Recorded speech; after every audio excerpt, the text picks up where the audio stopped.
16 ಸಂಸ್ಕಾರಗಳ ವಿಷಯದಲ್ಲಿ ಮಾರ್ಗದರ್ಶನ ಮಾಡುವುದಕ್ಕಾಗಿ ಸನಾತನ ಸಂಸ್ಥೆಯ ಸಂತರಾದ ಪೂಜನೀಯ ರಮಾನಂದಗೌಡ ಇವರ ದಿವ್ಯ ಉಪಸ್ಥಿತಿ ಇದೆ.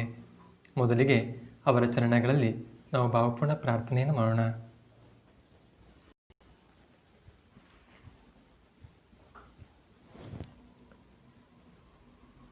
ಮೊದಲಿಗೆ ಅವರ ಪರಿಚಯವನ್ನು ಮಾಡಿಕೊಳ್ಳೋಣ. ಪೂಜನೀಯ ರಮಾನಂದಗೌಡ ಇವರು ದಕ್ಷಿಣ ಕನ್ನಡ ಜಿಲ್ಲೆಯ ಉಜಿರೆಯವರು. ಕಳೆದ 20 ವರ್ಷಗಳಿಂದ ಸನಾತನ ಸಂಸ್ಥೆಯ ಮಾರ್ಗದರ್ಶನದಲ್ಲಿ ಆಧ್ಯಾತ್ಮಿಕ ಸಾಧನೆಯನ್ನು ಮಾಡ್ತಾ ಇದ್ದಾರೆ. ಪ್ರಸ್ತುತ ಇವರು ಸನಾತನ ಸಂಸ್ಥೆಯ 75ನೇ ಸಂತರಾಗಿ ವಿರಾಜಮಾನರಾಗಿ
ಚೂಡ ಅಂದರೆ ಪುರುಷರ ಶಿಕೆ ಅಥವಾ ಜುಟ್ಟು. ಈ ಜುಟ್ಟನ್ನು ತಲೆಯ ಮೇಲೆ ಅಂದರೆ ಸಹಸ್ರಾರ ಚಕ್ರದ ಸ್ಥಾನದಲ್ಲಿ ಬಿಡಲಾಗ್ತದೆ. ಇಲ್ಲಿ ಸ್ವಲ್ಪ ಕೂದಲನ್ನು ಬಿಟ್ಟು ಉಳಿದ ಕೂದಲನ್ನು ಕತ್ತರಿಸುವ ಕ್ರಿಯೆಗೆ ಚೌಲಕರ್ಮ ಅಥವಾ ಚೂಡಾಕರ್ಮ ಎಂದು ಹೇಳಲಾಗ್ತದೆ. ಉಪನಯನ ಹಾಗೂ ಪ್ರತಿಯೊಂದು ಧಾರ್ಮಿಕ ವಿಧಿಯಲ್ಲಿ ಶಿಕೆಗೆ ಮಹತ್ವ ಇದೆ. ಇದರ ಉದ್ದೇಶವು ಮಹತ್ವಪೂರ್ಣವಾಗಿದೆ. ಆಯುಷ್ಯ, ಬಲ ಹಾಗೂ ತೇಜದ ವೃದ್ಧಿಗಾಗಿ ಈ ಚೌಲಕರ್ಮ ಅಂದರೆ ಜುಟ್ಟು ಬಿಡುವ ಸಂಸ್ಕಾರವನ್ನು ಮಾಡಲಾಗ್ತದೆ. ಈ ಜುಟ್ಟಿನಿಂದಾಗಿ ಬ್ರಹ್ಮಾಂಡದಲ್ಲಿರುವ ಸತ್ವಲಹರಿಗಳಿಗೆ ಬ್ರಹ್ಮರಂಧ್ರದ ಮೂಲಕ ಶರೀರದ ಒಳಗೆ ಪ್ರವೇಶಿಸಲು ಸಹಾಯವಾಗುತ್ತದೆ. ಈ ಜುಟ್ಟು ದೂರದರ್ಶನದ ಆ್ಯಂಟೆನಾದಂತೆ ಕಾರ್ಯ ಮಾಡ್ತದೆ. ಮೇಧಾಶಕ್ತಿಯು ಜಾಗೃತವಾಗುವುದರಿಂದ ಅದು ಶಿಕೆಯ ಸ್ಥಳದಲ್ಲಿ ಸ್ಥಿರವಾಗಲಿ. ಅಂದರೆ ನಮ್ಮ ವಿವೇಕವು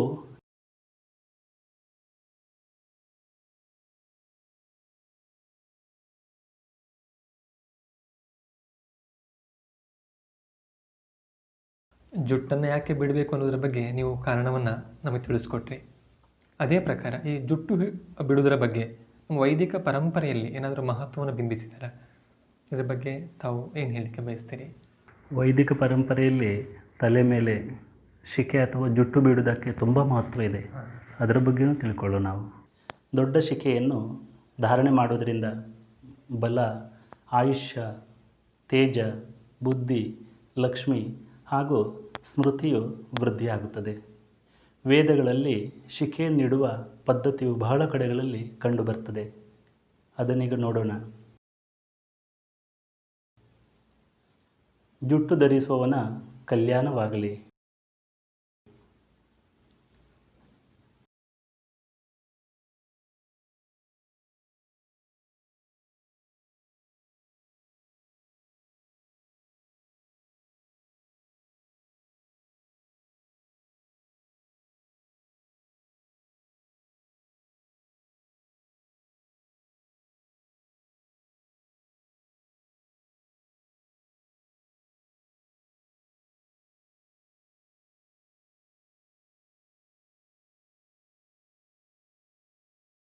ಇದರ ಅರ್ಥ ಕೇಶಮುಂಡನ ಸಂಸ್ಕಾರದ ನಂತರ ಯಾವಾಗಲಾದರೂ ತಲೆಯ ಕೂದಲನ್ನು ಕತ್ತರಿಸಿದರೆ ಶಿಖೆಯ ಕೂದಲುಗಳನ್ನು ಬಿಟ್ಟು ಉಳಿದ ಕೂದಲುಗಳನ್ನು ಕತ್ತರಿಸಬೇಕು. ಇದು ಮಂಗಲಕರವಾಗಿದೆ. ಜುಟ್ಟು ಬಿಡುವುದರ ಬಗ್ಗೆ ಬಹುತೇಕ ಹಿಂದೂಗಳಿಗೆ ನಾಚಿಕೆ ಅನ್ನಿಸ್ತದೆ. ಅಂದರೆ ಜನರು ನೋಡಿ ಅಪಹಾಸ್ಯ ಮಾಡ್ತಾರೆ ಅಥವಾ ಏನಾದರೂ ಅವರವರು ಮಾತಾಡ್ಕೊಳ್ತಾರೆ ಹೀಗೆ. ಆದರೆ ಆಶ್ಚರ್ಯ ಅಂತ ಹೇಳಿದ್ರೆ ಭಾಳಷ್ಟು ವಿದೇಶಿ ವಿದ್ವಾಂಸರು ಜುಟ್ಟನ್ನು ಯಾಕೆ ಬಿಡಬೇಕು ಅನ್ನೋದ್ರ ಬಗ್ಗೆ ಅವರು ಅದರ ಮಹತ್ವವನ್ನು ಬಿಂಬಿಸಿದ್ದಾರೆ. ಇದರ ಬಗ್ಗೆ ತಾವೇನು ಹೇಳಲಿಕ್ಕೆ ಬಯಸ್ತೀರಿ? ತುಂಬ ಒಳ್ಳೆಯ ಪ್ರಶ್ನೆ ಇದೆ. ಹಿಂದೂಗಳಿಗೆ 3-4 ಪೀಳಿಗೆಯಿಂದ ಧರ್ಮ ಶಿಕ್ಷಣ ಸಿಗಲಿಲ್ಲ. ಅದರಿಂದಾಗಿ ಇವತ್ತು ಜುಟ್ಟು ಬಿಡಲಿಕ್ಕೂ ಅವರಿಗೆ ನಾಚಿಕೆ ಅನ್ನಿಸ್ತದೆ. ಆಂಗ್ಲ ಲೇಖಕ ಡಾಕ್ಟರ್ ವಿಕ್ಟರ್ ಇಕ್ರೋಮ ಇವರು ತಮ್ಮ ವಿರಳಕಲ್ಪಕ ಎಂಬ ಪುಸ್ತಕದಲ್ಲಿ ಹೀಗೆ ಬರೆದಿದ್ದಾರೆ: ಧ್ಯಾನ ಮಾಡುವಾಗ ತೇಜವು ಪ್ರಕಟ ಆಗ್ತದೆ. ಯಾವುದೇ ವಸ್ತುವಿನ ಮೇಲೆ ಚಿಂತನ ಶಕ್ತಿಯನ್ನು ಏಕಾಗ್ರಗೊಳಿಸುವುದರಿಂದ ಆ ಶಕ್ತಿ ಅವನ ಬಳಿ ಬರಲಿಕ್ಕೆ ಪ್ರಾರಂಭ ಆಗ್ತದೆ. ಹಾಗೆಯೇ ಈಶ್ವರನ ಮೇಲೆ ಗಮನವನ್ನು ಏಕಾಗ್ರಗೊಳಿಸಿದರೆ ತಲೆಯ ಮೇಲಿನ ಜುಟ್ಟಿನ ಮಾರ್ಗದಿಂದ ಶಕ್ತಿಯು ಪ್ರವೇಶ ಮಾಡ್ತದೆ. ಈಶ್ವರನ ಶಕ್ತಿಯು ಇದೇ ಮಾರ್ಗದಿಂದ ಮನುಷ್ಯನ ಒಳಗೆ ಪ್ರವೇಶ ಮಾಡ್ತದೆ. ಸೂಕ್ಷ್ಮ ದೃಷ್ಟಿ ಇರುವ ಯೋಗಿಯು ಈ ಎರಡೂ ಶಕ್ತಿಗಳ ಅಸಾಧಾರಣವಾದ ಸುಂದರ ಬಣ್ಣವನ್ನು ನೋಡಬಲ್ಲರು. ಡಾಕ್ಟರ್ ಕ್ಲರ್ಕ್ ಹೀಗೆ ಬರೆದಿದ್ದಾರೆ: ನನಗೆ ಸನಾತನ ಧರ್ಮದ ಎಲ್ಲ ನಿಯಮಗಳು ವಿಜ್ಞಾನದಿಂದ ತುಂಬಿದೆ ಎಂಬುದರ ಮೇಲೆ ವಿಶ್ವಾಸ ಉಂಟಾಗಿದೆ. ಜುಟ್ಟನ್ನು ಇಡುವುದು ಹಿಂದೂಗಳ ಧಾರ್ಮಿಕ ಚಿಹ್ನೆ ಮಾತ್ರವಲ್ಲ, ಸುಷುಮ್ನ ನಾಡಿಯ ರಕ್ಷಣೆಗಾಗಿ ಋಷಿಗಳು ಮಾಡಿದ ಅನ್ವೇಷಣೆಯ ಒಂದು ವಿಶಿಷ್ಟ ಚಮತ್ಕಾರವಾಗಿದೆ.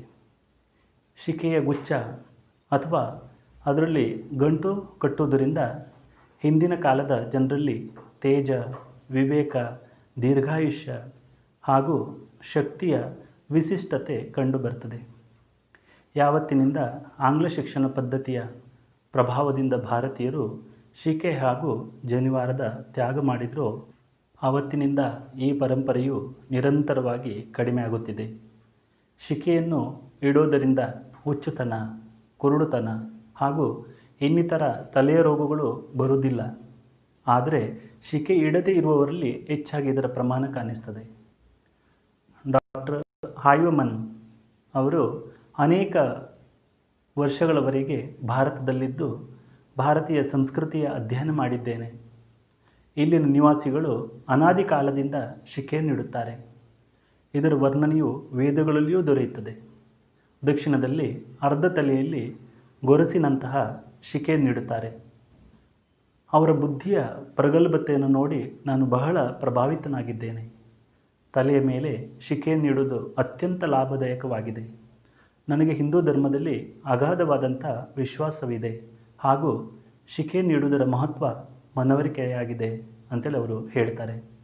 ಅಂದರೆ ಈ ಜುಟ್ಟನ್ನು ಬಿಡುವುದರಿಂದ ಮರ್ಮಸ್ಥಾನದ ರಕ್ಷಣೆ ಆಗ್ತದೆ ಹಾಗೆಂದು ಹೇಳಿ ನಾವು ಕೇಳಿದ್ದೇವೆ. ಒಂದು ವೇಳೆ ಹೌದು ಅಂತಾದರೆ ಇದರ ಮಹತ್ವ ಏನು? ಅದು ಯಾವ ರೀತಿಯಲ್ಲಿ ಮರ್ಮಸ್ಥಾನ ರಕ್ಷಣೆ ಆಗ್ತದೆ? ಖಂಡಿತವಾಗಿ ಹೌದು. ಅದರ ಬಗ್ಗೆ ಈಗ ನಾವು ತಿಳ್ಕೊಳ್ಳೋಣ. ಪ್ರಕೃತಿಯು ಮನುಷ್ಯನ ಶರೀರವನ್ನು ಎಷ್ಟು ಸುದೃಢವಾಗಿರಿಸಿದೆ ಅಂದರೆ ಅದು ಅತ್ಯಂತ ದೊಡ್ಡ ಆಘಾತಗಳನ್ನು ಸಹಿಸಬಲ್ಲದು. ಹಾಗೆಯೇ ಮಾನವನ ಶರೀರದಲ್ಲಿ ಆಘಾತವಾದರೆ ತಕ್ಷಣ ಮೃತ್ಯುವಾಗುವ ಸ್ಥಾನಗಳು ಕೂಡ ಇವೆ. ಇವುಗಳಿಗೆ ಮರ್ಮಸ್ಥಾನ ಎಂದು ಹೇಳುತ್ತೇವೆ. ಶಿಕೆಯ ಕೆಳಗಿನ ಭಾಗದಲ್ಲಿ ಮರ್ಮಸ್ಥಾನ ಇರುತ್ತದೆ. ಇದರ ಬಗ್ಗೆ ಶುಶ್ರುತಾಚಾರ್ಯರು ಹೀಗೆ ಬರೆದಿದ್ದಾರೆ: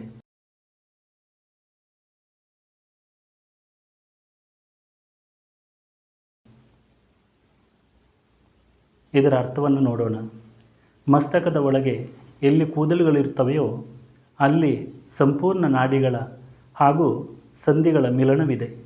ಅದನ್ನು ಅಧಿಪತಿ ಮರ್ಮ ಎಂದು ಹೇಳಲಾಗ್ತದೆ. ಇಲ್ಲಿ ಆಘಾತವಾಗುವುದರಿಂದ ತಕ್ಷಣ ಮೃತ್ಯುವಾಗುತ್ತದೆ. ಆದ್ದರಿಂದ ಜುಟ್ಟು ಇಡುವುದರಿಂದ ಈ ಮರ್ಮ ಸ್ಥಾನದ ರಕ್ಷಣೆ ಆಗುತ್ತದೆ. ಉಪನಯನ ಸಂಸ್ಕಾರದಲ್ಲಿ ಅಂದರೆ ಯಜ್ಞೋಪವೀತ ಅಂದರೆ ಜನಿವಾರವನ್ನು ಧಾರಣೆ ಮಾಡ್ತಾರೆ. ಇದರ ಶಾಸ್ತ್ರ ಏನು? ದಯವಿಟ್ಟು ನಮಗೆ ತಿಳಿಸ್ಕೊಡಿ. ಇದು ಕೂಡ ತುಂಬ ಮಹತ್ವಪೂರ್ಣ ಪ್ರಶ್ನೆ ಇದೆ. ಅದ್ರ ಬಗ್ಗೆ ನಾವು ತಿಳ್ಕೊಳ್ಳುವ.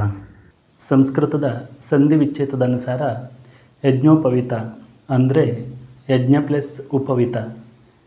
ಈ ಶಬ್ದಕ್ಕೆ 2 ಅರ್ಥಗಳಿವೆ. ಉಪನಯನ ಸಂಸ್ಕಾರದಲ್ಲಿ ಜನಿವಾರನ್ನು ಧರಿಸಲಾಗ್ತದೆ ಹಾಗೂ ವಿದ್ಯಾರಂಭ ಆಗ್ತದೆ. ಮುಂಡನ ಮತ್ತು ಪವಿತ್ರ ಜಲದ ಸ್ನಾನವು ಈ ಸಂಸ್ಕಾರದ ಒಂದು ಅಂಗವಾಗಿದೆ.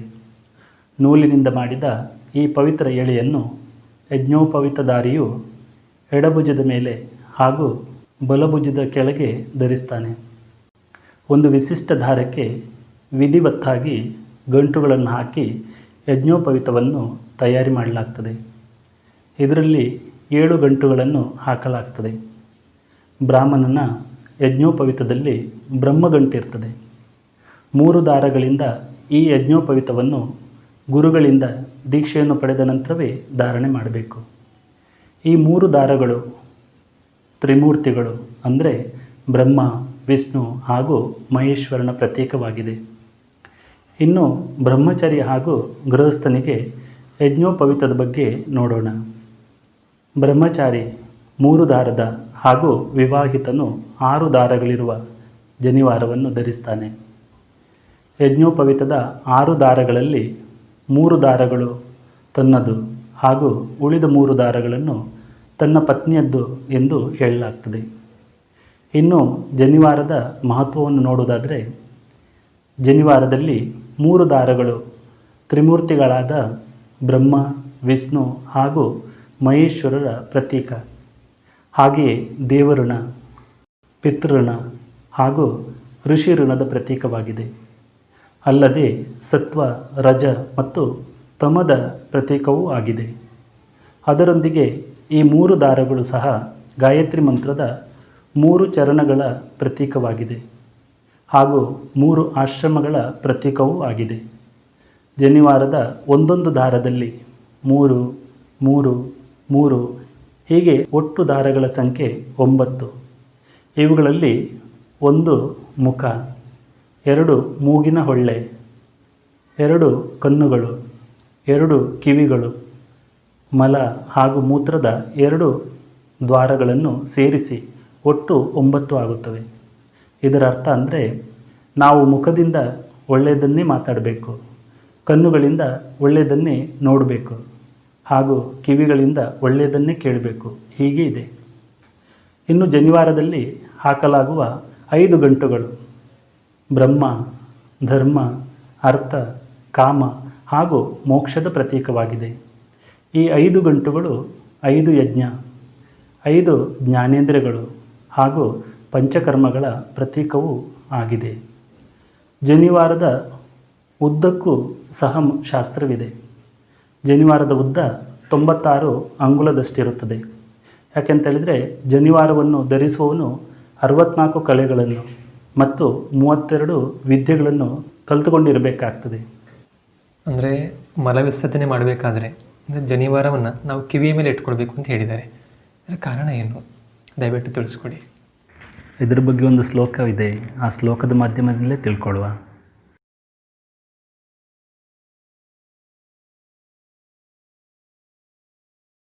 ಇದರ ಅರ್ಥ, ಜನಿವಾರವನ್ನು ಮಾಲೆಯಂತೆ ಮಾಡಿ ಬಲಗಿವಿಯ ಮೇಲೆ ಇಟ್ಟು ಹಗಲಿನಲ್ಲಿ ಉತ್ತರ ದಿಕ್ಕಿಗೆ ಹಾಗೂ ರಾತ್ರಿ ದಕ್ಷಿಣ ದಿಕ್ಕಿಗೆ ಮುಖ ಮಾಡಿ ಹುಲ್ಲಿನಿಂದ ಕೂಡಿದ ಪ್ರದೇಶದಲ್ಲಿ ಮಲಮೂತ್ರ ವಿಸರ್ಜನೆ ಮಾಡಿ.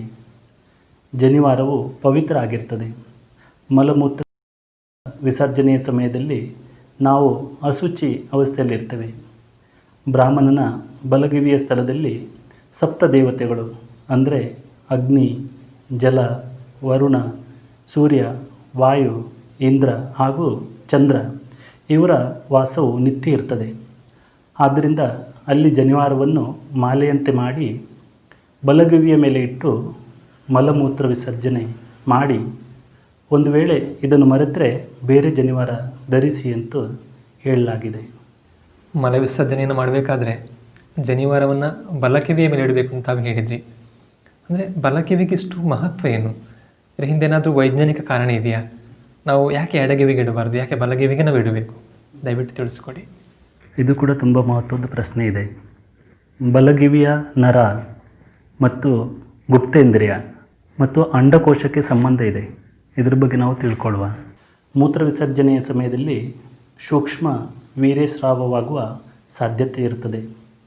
ಆಯುರ್ವೇದ ಶಾಸ್ತ್ರದ ಅನುಸಾರ ಬಲಗಿವಿಯನ್ನು ದಾರದಿಂದ ಸುತ್ತುವುದರಿಂದ ಶುಕ್ರನಾಶದಿಂದ ಮುಕ್ತರಾಗ್ತವೆ ಎಂಬುದನ್ನು ಸಾಬೀತುಪಡಿಸಲಾಗಿದೆ. ಸ್ವಪ್ನದೋಷ ಆಗಾಗ ಆಗ್ತಿದ್ದರೆ ಬಲಕಿವಿಯನ್ನು ಕಟ್ಟಿ ಮಲಗುವುದರಿಂದ ದೋಷದ ನಿವಾರಣೆ ಆಗ್ತದೆ. ಹಾಗೆಯೇ ಯಾವುದೇ ಪ್ರಾಣಿಯ ಬಲ ಕಿವಿಯನ್ನು ಎಳೆಯುವುದರಿಂದ ಅದರಲ್ಲಿ ಮದವೇರಿದ್ದರೆ ತಕ್ಷಣ ಕಡಿಮೆ ಆಗ್ತದೆ. ಅಂಡವೃದ್ಧಿಯ 7 ಕಾರಣಗಳಲ್ಲಿ ಮೂತ್ರಜ ಅಂಡವೃದ್ಧಿಯು ಒಂದು ಕಾರಣವಾಗಿದೆ. ಕಿವಿಯ ಮೇಲೆ ದಾರವನ್ನು ಸುತ್ತುವುದರಿಂದ ಮೂತ್ರಜ ಅಂಡವೃದ್ಧಿ ಆಗೋದಿಲ್ಲ. ಮತ್ತೊಂದು ಪ್ರಶ್ನೆ ಅಂದರೆ ಸರ್ವಸಾಮಾನ್ಯ ಇದು ಎಲ್ಲರ ಮನಸ್ಸಲ್ಲಿ ಕೂಡ ಇರಬಹುದು. ಅಂದರೆ ಉಪನಯನವನ್ನು ಮಾಡುವಂಥ ಅಧಿಕಾರ ಅದು ಕೇವಲ ಈಗ ಬ್ರಾಹ್ಮಣನಿಗೆ ಮಾತ್ರ ಇದೆಯಾ? ಅಂದರೆ ಇದರ ಕಾರಣ ಏನು? ದಯವಿಟ್ಟು ತಿಳಿಸ್ಕೊಡಿ. ಹಾಗೇನಿಲ್ಲ, ಎಲ್ಲ ವರ್ಣದವರಿಗೆ ಉಪನಯನವನ್ನು ಮಾಡ್ಬೋದು. ಅದ್ರ ಬಗ್ಗೆಯೂ ನಾವು ತಿಳ್ಕೊಳ್ಳುವ. ಪ್ರತಿಯೊಂದು ವರ್ಣದ ಅನುಸಾರ ಉಪನಯನದ ವಯಸ್ಸನ್ನು ಹೇಳಲಾಗಿದೆ. ಅಶ್ವಲಾಯನ ಗ್ರಹೀಯ ಸೂತ್ರದಲ್ಲಿ ಖಂಡ 19 ಸೂತ್ರ 1ರಿಂದ 4 ಹೀಗೆ ಹೇಳಲಾಗಿದೆ. ಉಪನಯನ ಸಂಸ್ಕಾರವನ್ನು ಬ್ರಾಹ್ಮಣರಲ್ಲಿ 8ನೇ ವಯಸ್ಸಿನಲ್ಲಿ, ಕ್ಷತ್ರಿಯರಲ್ಲಿ 11ನೇ ವಯಸ್ಸಿನಲ್ಲಿ, ವೈಶ್ಯರಲ್ಲಿ 12ನೇ ವಯಸ್ಸಿನಲ್ಲಿ ಮಾಡಬೇಕು. ಹಿಂದಿನ ಕಾಲದಲ್ಲಿ 17ನೇ ವಯಸ್ಸಿಗಿಂತ ಮುಂಚೆಯೇ ವಿವಾಹ ಆಗ್ತಾಯಿತ್ತು. ಆದ್ದರಿಂದ ಶೂದ್ರರಿಗೆ ಉಪನಯನದಿಂದ ಉಪಯೋಗ ಆಗ್ತಾಯಿರಲಿಲ್ಲ. ಏಕೆಂತಂದರೆ ಉಪನಯನದ ನಂತರ ಅಧ್ಯಯನ ಮಾಡಲು ಗುರುಕುಲಕ್ಕೆ ಹೋಗಬೇಕಾಗ್ತಿತ್ತು. ವೇದಾಧ್ಯಯನ ಮಾಡಲಿಕ್ಕೆ 4 ವರ್ಣಗಳ ಬಾಲಕರಿಗೂ ಅಧಿಕಾರ ಇದೆ. ಆದರೆ ಗುಣಕರ್ಮದಿಂದ ರಹಿತರಾದವರಿಗೆ ಇಲ್ಲ. ಗುಣಕರ್ಮಗಳೇ ಉಚ್ಚ ಹಾಗೂ ಅವಚ ವರ್ಣದ ಕಾರಣವಾಗಿದೆ. ಈ ಸಂದರ್ಭದಲ್ಲಿ ಚಾಂದೋಗ್ಯ ಉಪನಿಷತ್ನಲ್ಲಿ ಹೀಗೆ ಹೇಳಿದ್ದಾರೆ. ಸತ್ಯಕಾಮ ಜಾಬಾಲನು ಹಾರಿ ದ್ರುಮಥ ಗೌತಮರ ಬಳಿ ಹೋಗಿ, ನಾನು ಬ್ರಹ್ಮಚಾರಿಯಾಗಿರ್ತೇನೆ, ತಮ್ಮ ಆಜ್ಞೆ ಇದ್ದರೆ ನಾನು ನಿಮ್ಮ ಬಳಿಯೇ ಇರಲಿ ಎಂದು ಕೇಳ್ತಾನೆ. ಆಗ ಆಚಾರ್ಯರು ಗೌತಮರು, ಹೇ ಸೌಮ್ಯ, ನಿನ್ನ ಗೋತ್ರ ಯಾವುದು ಎಂದು ಕೇಳಿದಾಗ ಅವನು, ನನ್ನ ಗೋತ್ರವು ನನಗೆ ತಿಳಿದಿಲ್ಲ. ನಾನು ನನ್ನ ತಾಯಿ ಜಾಬಾಳಲಲ್ಲಿ ಕೇಳಿದಾಗ ತಾನು ಅನೇಕ ಜನರ ಸೇವಕಿಯಾಗಿದ್ದೆನು. ಯೌವನ ಕಾಲದಲ್ಲಿ ನಾನು ನಿನ್ನನ್ನು ಪಡೆದಿದ್ದೇನೆ. ನನಗೆ ನಿನ್ನ ಗೋತ್ರ ಯಾವುದು ಎಂದು ತಿಳಿದಿಲ್ಲ ಅಂತೇಳಿ ಹೇಳ್ತಾಳೆ. ಆದ್ದರಿಂದ ಹೇ ಗುರುವರ್ಯರೇ, ನಾನು ಸತ್ಯಕಾಮ ಜಾಬಾಲನಿದ್ದೇನೆ ಎಂದು ಹೇಳಿದನು. ಗುರು ಗೌತಮರು ಬ್ರಾಹ್ಮಣನಲ್ಲದವನು ಈ ಮಾತನ್ನು ಹೇಳಲಾರನು. ಅಂದರೆ ನೀನು ಬ್ರಾಹ್ಮಣನಾಗಿರುವೆ. ಹೇ ಸೌಮ್ಯ, ನೀನು ಯಜ್ಞಕ್ಕೆ ಹಾಕುವ ಸಮಿಧೆಗಳನ್ನು ನಾನು ನಿನ್ನನ್ನು ನನ್ನ ಬಳಿ ಇರಿಸಿಕೊಳ್ತೇನೆ. ನಿನಗೆ ವೇದಗಳ ಶಿಕ್ಷಣವನ್ನು ನೀಡ್ತೇನೆ. ಯಾಕೆಂದರೆ ನೀನು ಸತ್ಯ ಮಾತನಾಡುವಾಗ ವಿಚಲಿತನಾಗಲಿಲ್ಲ. ಈ ರೀತಿಯಲ್ಲಿ ಅಜ್ಞಾತ ಕುಲದ ಶಿಷ್ಯನಿಗೂ ವೇದಾಧ್ಯಯನ ಮಾಡುವ ಸೌಲಭ್ಯ ಕಲ್ಪಿಸಲಾಯಿತು. ಮಾಹಿತಿಯನ್ನು ನೀವು ನಮಗೆ ಕೊಡ್ತೀರಿ. ಸತ್ಯವನ್ನು ಮಾತಾಡುವ ಗುಣದಿಂದಲೇ ಸ್ತ್ರೀಯರು ಅಜ್ಞಾತ ಕುಲದ ಸತ್ಯಕಾಮ ಜಾಬಾಲನಿಗೆ ವೇದಾಧ್ಯಯನ ಮಾಡುವ ಅಧಿಕಾರ ದೊರೆಯಿತು. ಆದರೆ ಗುಣ ಅಥವಾ ಕರ್ಮದಿಂದ ರಹಿತನಾದವನಿಗೆ ವೇದಾಧ್ಯಯನದ ಅಧಿಕಾರವನ್ನು ನೀಡಲಾಗಿಲ್ಲ. ಉದಾಹರಣೆ ನೋಡೋಣ. ಇದರ ಅರ್ಥ, ಗುಣ ಹಾಗೂ ಕರ್ಮದಿಂದ ರಹಿತನಾದವನಿಗೆ ವೇದಶ್ರವಣ ಹಾಗೂ ಅಧ್ಯಯನವನ್ನು ನಿಷೇಧಿಸಲಾಗಿದೆ.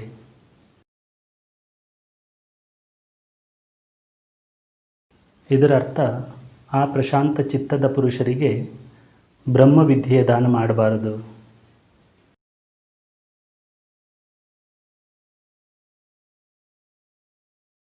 ಇದರ ಅರ್ಥ, ವಿದ್ಯೆಯು ವಿದ್ವಾಂಸನಾದ ಬ್ರಾಹ್ಮಣನ ಬಳಿ ಬಂದು, ನೀನು ನನ್ನನ್ನು ರಕ್ಷಿಸು, ನಾನು ನಿನ್ನ ಖಜಾನೆಯಾಗಿದ್ದೇನೆ. ನೀನು ನಿಂದಕರು, ಕುಟಿಲರು, ಸಂಯಮ ಇಲ್ಲದವರ ಬಳಿ ನನ್ನ ಉಪದೇಶ ಮಾಡಬೇಡ. ಇದರಿಂದ ನಾನು ಸದಾ ಬಲಶಾಲಿಯಾಗಿರಬಲ್ಲೆನು.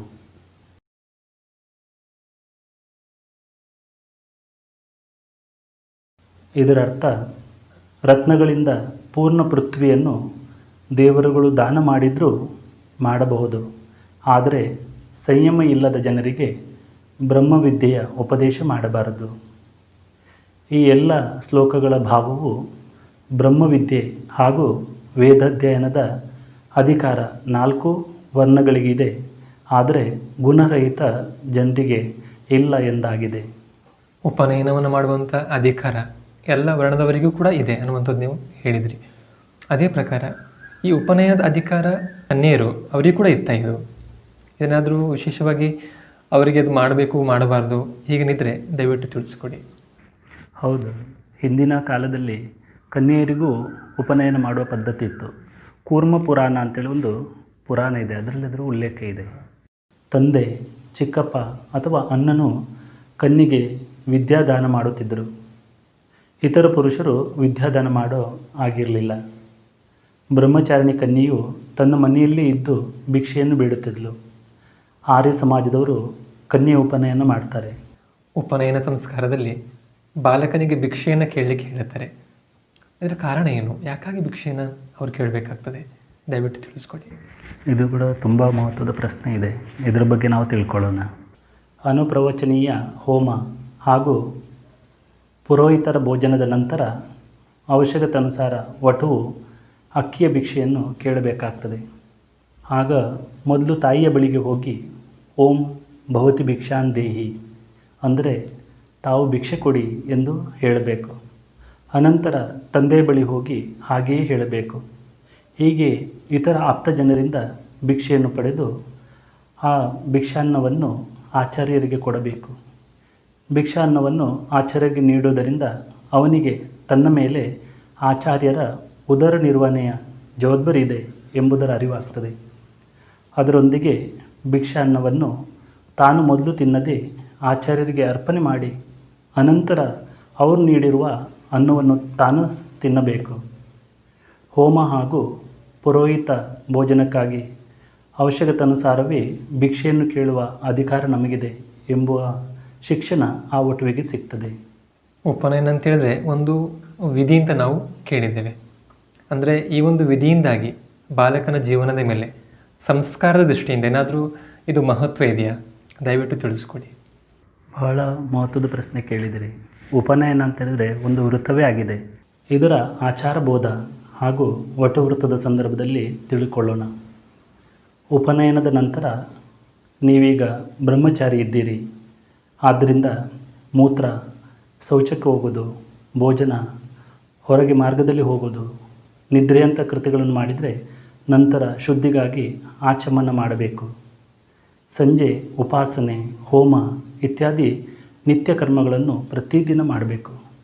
ಸ್ತ್ರೀಯರಿಗೆ ವಿವಾಹದ ನಂತರ ಪುರಾಣೋಕ್ತ ಸಂಧ್ಯಾ ಹಾಗೂ ಗಾಯತ್ರಿ ಜಪ ಮಾಡುವ ಅಧಿಕಾರವಿದೆ. ದಿನದಲ್ಲಿ ನಿದ್ರೆ ಮಾಡಬಾರ್ದು.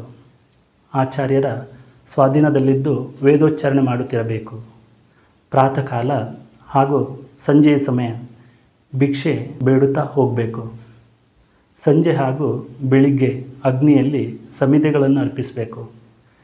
12 ವರ್ಷ ಅಥವಾ ವೇದಾಧ್ಯಯನವು ಪೂರ್ಣವಾಗುವ ತನಕ ಬ್ರಹ್ಮಚರ್ಯವನ್ನು ಪಾಲಿಸಬೇಕು. ಇನ್ನು ವಟುವೃತ್ತದಲ್ಲಿ ಆಚಾರ ಬೋಧದ ಪಾಲನೆಯೊಂದಿಗೆ ಲವಣ ಅಂದರೆ ಉಪ್ಪು ಹಾಗೂ ಕ್ಷಾರವನ್ನು ಬಿಡಬೇಕು. ಕೆಳಗೆ ಮಲಗುವುದು ಅಂದರೆ ಹಾಸಿಗೆ ಮೇಲಲ್ಲ ಇತ್ಯಾದಿಗಳನ್ನು ಹೇಳಲಾಗಿದೆ. ಇದರ ಹೊರತು ವಟುವಿನಿಂದ ಪಾಲಿಸಲು ಯೋಗ್ಯವಾದ ವಿವಿಧ ಯಮ ನಿಯಮಗಳ ಮಾಹಿತಿಗಳನ್ನು ಸ್ಮೃತಿ ಗ್ರಂಥಗಳಲ್ಲಿ ಉಪಲಬ್ಧವಿದೆ. ಆದುದರಿಂದ ನಮಗೆ ಈ ಸಂಸ್ಕಾರವು ಒಂದು ವೃತ್ತದ ಪಾಲನೆಯಷ್ಟೇ ಮಹತ್ವದಾಗಿದೆ ಎನ್ನುವುದು ಗಮನಕ್ಕೆ ಬರ್ತದೆ. ಉಪನಯನ ಸಂಸ್ಕಾರದ ಬಗ್ಗೆ ತಾವು ಭಾಳಷ್ಟು ಮಾಹಿತಿ ನಮಗೆ ಕೊಟ್ರಿ. ಅದೇ ಪ್ರಕಾರ ಈ ಮೇಧೋಜನನ ಸಂಸ್ಕಾರದ ಬಗ್ಗೆ ತಾವು ಏನು ಹೇಳಲಿಕ್ಕೆ ಬಯಸ್ತೀರಿ? ಇದು ಕೂಡ ಒಂದು ಮಹತ್ವವಾದಂಥ ಸಂಸ್ಕಾರ ಇದೆ, ಇದ್ರ ಬಗ್ಗೆ ನಾವು ತಿಳ್ಕೊಳ್ಳುವ. ಮೇಧೋ ಅಂದರೆ ಬುದ್ಧಿಯ ಸೂಕ್ಷ್ಮ ಅವಸ್ಥೆ. ಯಾರ ಮೇಧ ಜಾಗೃತವಾಗಿದೆಯೋ ಅವನಿಗೆ ಎಲ್ಲವೂ ಸಾಧ್ಯವಾಗ್ತದೆ. ತ್ರಿಸುಪರ್ಣ ಗ್ರಂಥದಲ್ಲಿ ಮೇಧಾಗೆ ಬ್ರಹ್ಮರಸ ಎಂದು ಹೇಳಲಾಗಿದೆ. ಈ ಅವಸ್ಥೆಯು ಪ್ರಾಪ್ತವಾದ ನಂತರ ದ್ವಾತಭಾಸ ಹಾಗೂ ಭ್ರಮೆಯು ನಾಶವಾಗಿ ಜೀವನದ ಸತ್ಯವು ತಿಳಿಯಲು ಆರಂಭವಾಗ್ತದೆ. ಆದುದರಿಂದ ಈ ಸಂಸ್ಕಾರವು ಅವಶ್ಯಕವಾಗಿದೆ. ಇವತ್ತಿನ ಧರ್ಮ ಸಂವಾದದ ಕೊನೆಯ ಪ್ರಶ್ನೆ ಅಂದರೆ ಮಹಾನಾಮ್ನಿ ವ್ರತದ ಬಗ್ಗೆ ತಾವು ನಮ್ಮ ವೀಕ್ಷಕರಿಗೆ ಏನು ಹೇಳಲಿಕ್ಕೆ ಬಯಸ್ತೀರಿ? ಇದೊಂದು ಮಹತ್ವಪೂರ್ಣ ವೃತ್ತ ಆಗಿದೆ, ಇದರ ಬಗ್ಗೆ ನಾವು ಈಗ ತಿಳ್ಕೊಳ್ಳೋಣ. 8ನೇ ವಯಸ್ಸಿನಲ್ಲಿ ಉಪನಯನವಾದ ನಂತರ ಮುಂದಿನ 5 ವರ್ಷಗಳವರೆಗೆ ಗುರುಕುಲದಲ್ಲಿ ಅಧ್ಯಯನ ಮಾಡಲಿಕ್ಕಿರುತ್ತದೆ. ಆಗ ಅರಣ್ಯಕ ಉಚ್ಚಾರಣೆಯ ಅಧಿಕಾರ ಉತ್ಪನ್ನವಾಗಲು ಮೊದಲು ಮಾಡಲಾಗುವ ವಿಧಿಯನ್ನೇ ಮಹಾನಾಮ್ನಿ ವ್ರತ ಮಹಾವೃತ ಹಾಗೂ ಉಪನಿಷದ ವೃತ ಎಂದು ಹೇಳುತ್ತಾರೆ. ಪ್ರತಿ ವರ್ಷಕ್ಕೆ ಒಂದು ವೃತದ ಅಧ್ಯಯನವನ್ನು, ಹೀಗೆ 3 ವರ್ಷಗಳಲ್ಲಿ 3 ವೃತಗಳ ಅಧ್ಯಯನ ಸಮಾಪ್ತವಾಗ್ತದೆ. ಆಗ ಗುರುಗಳಿಗೆ ಅರಣ್ಯಕ ಅಧ್ಯಯನದ ಸಂದರ್ಭದಲ್ಲಿ ಒಂದು ಹಸು ಹಾಗೂ ಎತ್ತನ್ನು ದಕ್ಷಿಣೆ ರೂಪದಲ್ಲಿ ನೀಡಬೇಕಾಗ್ತದೆ. ಹಸುವನ್ನು ನೀಡುವ ವಿಧಿಗೆ ಗೋದಾನ ವೃತ ಎಂದು ಹೇಳುತ್ತಾರೆ. ಪ್ರಥಮ ಅರಣ್ಯಕವನ್ನು ಕಲಿಯುವಾಗ ಈ ಸಂಸ್ಕಾರವನ್ನು ಮಾಡಲಾಗ್ತದೆ. ಈ ಸಂಸ್ಕಾರದಲ್ಲಿ ಬ್ರಹ್ಮಚಾರಿಯು ಮೊದಲ ಬಾರಿ ಗಡ್ಡ ಮೀಸೆಯನ್ನು ತೆಗೆಯಬೇಕಾಗ್ತದೆ. ಈ ಸಂಸ್ಕಾರವನ್ನು ಹುಡುಗನ 16ನೇ ವಯಸ್ಸಿನಲ್ಲಿ ಮಾಡಲಾಗ್ತಿತ್ತು. ಇದನ್ನು ಬ್ರಹ್ಮಚಾರಿಯು ಯೌವನಕ್ಕೆ ಪಾದಾರ್ಪಣೆ ಮಾಡುವುದರ ಸೂಚಕವೆಂದು ತಿಳಿಯಲಾಗಿದೆ. ಈ ವಯಸ್ಸಿನಲ್ಲಿ ಬ್ರಹ್ಮಚರಿಯ ಮುಖದಲ್ಲಿ ಗಡ್ಡ ಮೀಸೆ ಕಾಣಲು ಶುರುವಾಗ್ತದೆ. ಅದೇ ಕಾಲದಲ್ಲಿ ಅವನ ಆಂತರ್ಯದಲ್ಲಿ ಪೌರುಷದ ಚೇತನ ಉದಯವಾಗ್ತದೆ. ಅವನ ಯೌವನದ ಸಮಯದಲ್ಲಿ ಅಯೋಗ್ಯ ರೂಢಿಗಳಿಂದ ಅವನನ್ನು ದೂರವಿರಿಸಬೇಕು ಅಂಥೇಳಿ ಈ ವೃತ ಅಥವಾ ಸಂಸ್ಕಾರವನ್ನು ಮಾಡಿಸಲಾಗ್ತದೆ.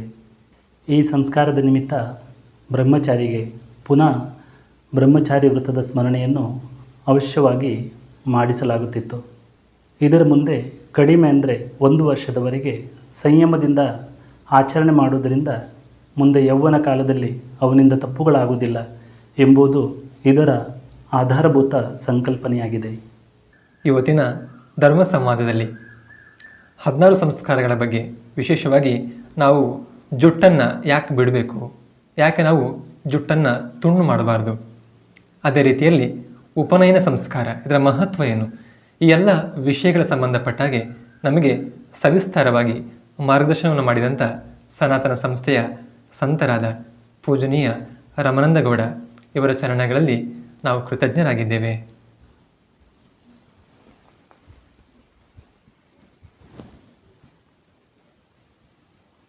ಇವತ್ತಿನ ಧರ್ಮ ಸಂವಾದವನ್ನು ಕೇಳಿದ ನಂತರ ನಿಮ್ಮ ಮನಸ್ಸಲ್ಲಿ ಏನಾದರೂ ಪ್ರಶ್ನೆಗಳು ಬಂದಲ್ಲಿ ತಾವು ಅವಶ್ಯವಾಗಿ ಕಮೆಂಟ್ ಬಾಕ್ಸ್ನಲ್ಲಿ ಬರೆಯಿರಿ. ಪ್ರಶ್ನೆಗಳನ್ನು ಬರೆಯುವಾಗ ನಿಮ್ಮ ಹೆಸರು, ಊರು ಮತ್ತು ನಿಮ್ಮ ಮೊಬೈಲ್ ನಂಬರನ್ನು ಅವಶ್ಯವಾಗಿ ಬರೆಯಿರಿ.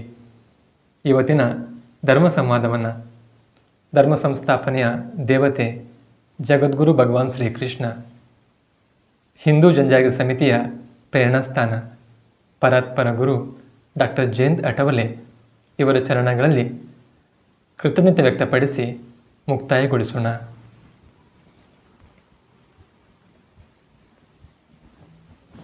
ಎಲ್ಲರಿಗೂ ನಮಸ್ಕಾರ.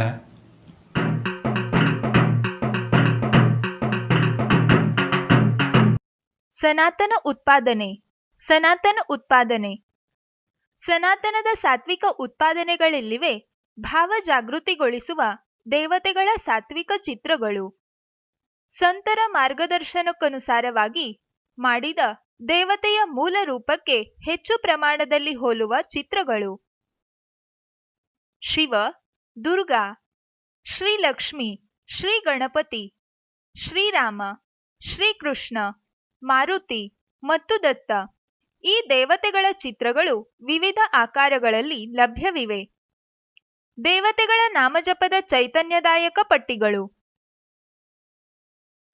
ಸಾತ್ವಿಕ ಅಕ್ಷರ ಮತ್ತು ಅದರ ಸುತ್ತಲೂ ಆಯಾಯ ದೇವತೆಯ ತತ್ವಕ್ಕೆ ಅನುರೂಪವಾಗಿರುವಂತಹ ಅಂಚನ್ನು ಹೊಂದಿದ ಸನಾತನ ನಿರ್ಮಿತ ನಾಮಜಪ ಪಟ್ಟಿಗಳು. ವಾಸ್ತುಶುದ್ಧಿ ಮತ್ತು ವಾಹನ ಶುದ್ಧಿಗಾಗಿಯೂ ಉಪಯುಕ್ತವಾಗಿರುವಂತಹ ನಾಮಜಪ ಪಟ್ಟಿಗಳು. ಬಣ್ಣದ ಹಾಗೂ ಸ್ಟಿಕ್ಕರ್ ಸಹಿತ, ಅಲ್ಲದೆ ಸ್ಟಿಕ್ಕರ್ ರಹಿತ ಹೀಗೆ 2 ವಿಧಗಳಲ್ಲಿಯೂ ಲಭ್ಯ.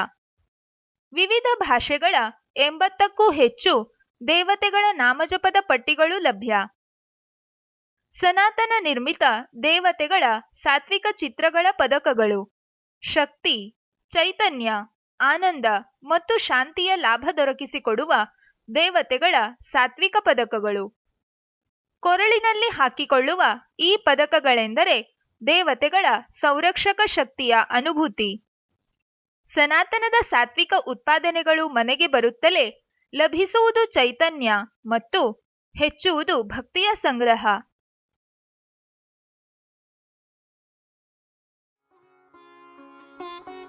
ಸನಾತನದ ಅಮೂಲ್ಯ ಗ್ರಂಥ ಸಂಪತ್ತು. ಆಚಾರ ಧರ್ಮ ಪಾಲನೆ,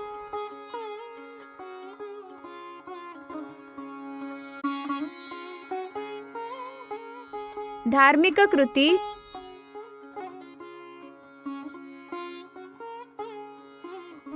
ದೇವತೆಗಳ ಉಪಾಸನೆ,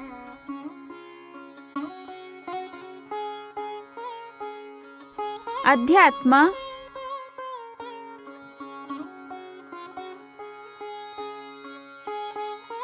ಸಾಧನೆ, ಮಕ್ಕಳ ಪೋಷಣೆ,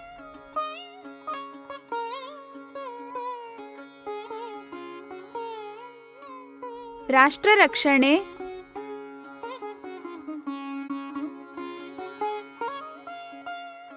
ಮುಂತಾದ ವಿಷಯಗಳ ಬಗ್ಗೆ ಜ್ಞಾನ ಜ್ಯೋತಿ ಬೆಳಗಿಸುವ ಸನಾತನದ ಗ್ರಂಥಗಳು.